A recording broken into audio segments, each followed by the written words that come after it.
Di video ini, kita akan membahas hukum 3 Newton tentang gerak.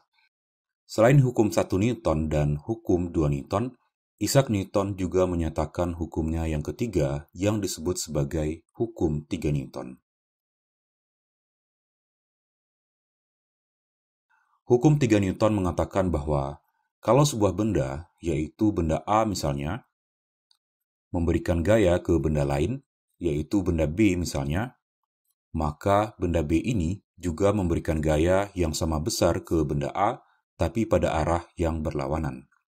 Artinya, kalau gaya yang diberikan oleh benda A ke benda B adalah FAB, dan gaya yang diberikan oleh benda B ke benda A adalah FBA,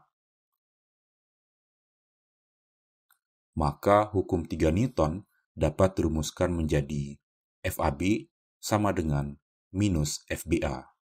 Dan perhatikan, tanda minus ini menunjukkan bahwa gaya FBA arahnya berlawanan dengan arah gaya FAB.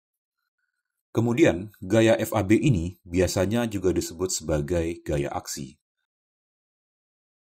Dan gaya FBA ini biasanya juga disebut sebagai gaya reaksi. Sehingga hukum 3 Newton ini juga disebut sebagai hukum aksi-reaksi. Ketika ada aksi, maka pasti ada reaksi. Kemudian, seperti hukum 1 Newton dan hukum 2 Newton, hukum 3 Newton ini juga berlaku untuk benda yang berupa partikel.